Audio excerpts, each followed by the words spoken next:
This next question is to follow up behind a comment that you made in your previous section regarding the church not addressing the African American family or the issue with the African American family. We say that our people are religious. Would you say religion is a problem?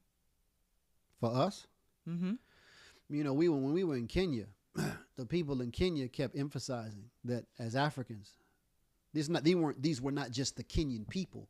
These were African leaders from different African nations, and they were making the point that we as African people, we're spiritual, we're spiritual, we're spiritual.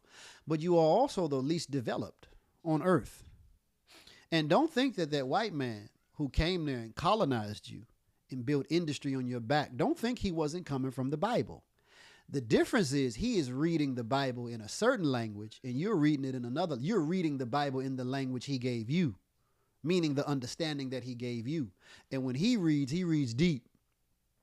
Say no less is true for blacks in the black church. No less for the Muslims in the in the masjid. No less for the Hebrews and all of these other groups. Most people, I was having this conversation the other day. The most people read about Adam and Eve. First story you get in Bible and Quran about the first man being created by God, being put in the garden. In the Quran, it doesn't say where the garden is.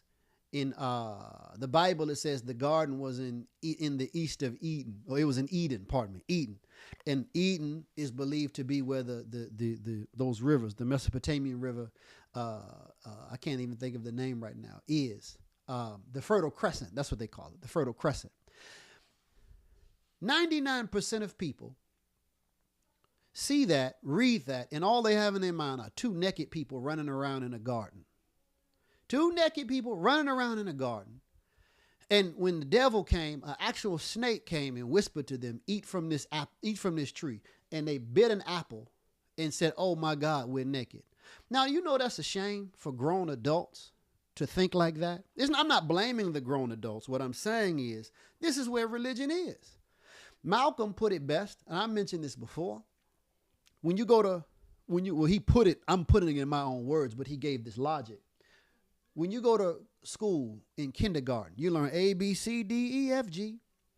You learn 1, 2, 3, 4, 5, 6. You learn the basics. But by the time you get to 8th grade, A, B, C, D, E, F, G becomes literature. It becomes, you've done spelling, you've done grammar, you're reading books now. By the time you get to college, you're doing advanced literature. You're looking up words in the encyclopedia, the etymology. You have taken A, B, C, D, E, F, G to a much higher level. When you study math, by the time you get to 8th grade, you're doing pre-algebra or whatever. When you get to college, you're doing calculus, you're doing number theory.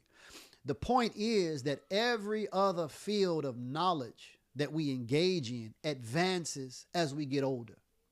Religion is the only field where you read about two people naked in a garden at 5, and at 50 you read the same thing. At 5, you read about Noah's flood. At 50, you read the same thing. So, yes, religion is a big problem. Most people, even if they're smart in the secular world. They're dumb in the church. And I'm saying that with due respect. I'm not saying they're dumb like as people. I'm saying I'm describing the condition.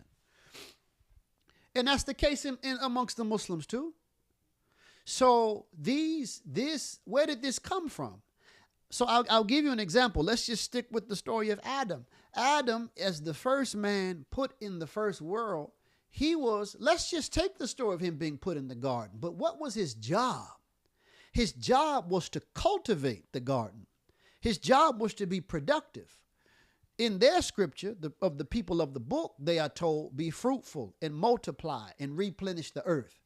In the Quran, the first thing that God did with the man, even before putting him in the garden, it says, وَعَلَّمَ آدَمَ الْأَسْمَاءَ كُلَّهَا. And he taught Adam the names of everything. Which tells us then that this man that God created has the capacity, or he is a universal intellect. He has the capacity to engage all things and process all things and understand all things in the context of knowledge. In other words, God is telling us that the essential nature of man, this man that he created, is an intellect. And that this man that he created is created for knowledge. Now, in that context, when he says, dwell you and your wife in the garden and eat from it, we should be understanding that he's talking to this creature that he just said was an intellect. We don't need divine revelation to eat grape and grapefruits and all of that. Animals do that. Animals do that. Insects do that. Bacteria eat and release waste. That's like biologically, that's a sign of life. Like the traits that all living organisms have in common, among them is that they take in food for energy, they release waste. But this higher man, the higher appetite of the human being, the higher nature of the human being is the appetite of his mind, his creative ability. All of these things that allow for him to produce this world. As a matter of fact, in the Quran, Allah says that he created the man for the purpose of his service. But the first man that he created, if God created man to worship him, if God created man to serve him, the first man that God created was this man that was created to plow the whole earth. So that's telling me then that worship of God, service of God is intimately connected with my role as a worker, a productive worker in this real field. That's science, that's industry, that's technology, that's knowledge. And that's what makes me a human as opposed to a monkey. That's what distinguishes human beings from any other creature. God has not created anything more useful than the intellect. That's a hadith. It's almost forged, I believe, hadith. But it's true. The scientific world admits this. In all of our discoveries, we've gone into deep space with probes. We've had microscopes going into the very nature of material things. We have not discovered anything more complex, more dynamic, more creative, more productive than the human brain.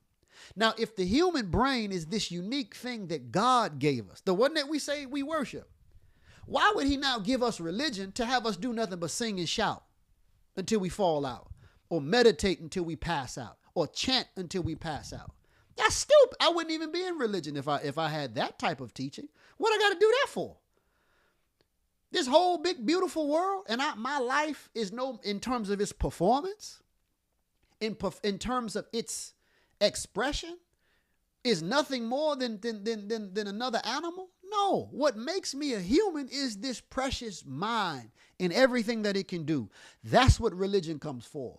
And that's the message of religion that those Europeans didn't give the Africans. They didn't give them that. They gave them the picture of white man as a god. They, like the Kenyatta, I believe it was, told them to bow their heads and pray. That's not the message of Islam that we're getting all too often. We've been talking about sins and not going to hell.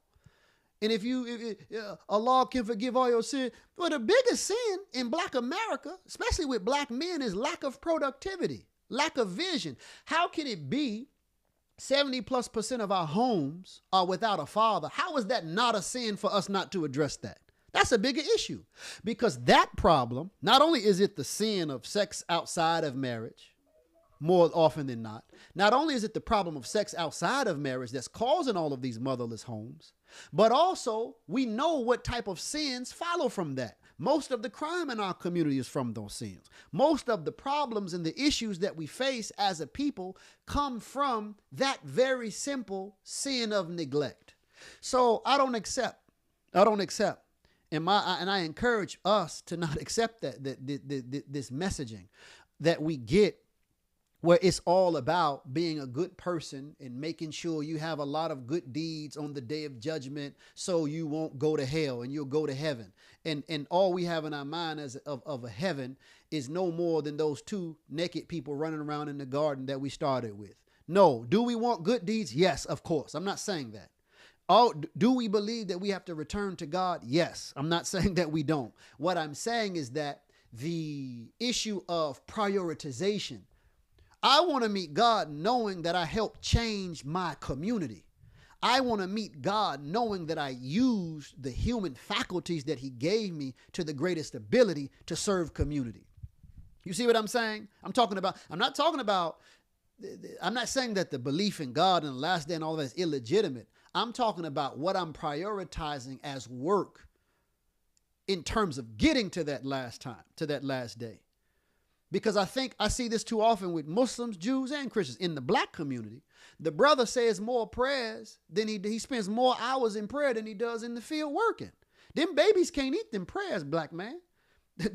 Your wife can't eat them prayers. Them women, them children, they need you to go out there and produce. They need for us to make an environment that's accommodating for them, that's not dangerous. They need for us to produce stores that they can shop at and not take their dollar to another community. You see what I'm saying? How is that not a part of our religious life? So, yes, religion has become a problem for us, but it's not religion in the true sense of deen. Deen is sufficient. Al-Islam, sufficient. What we are getting as man's presentation or these men's presentation of religion is absolutely wrong. It's deception. So we should be on guard against it.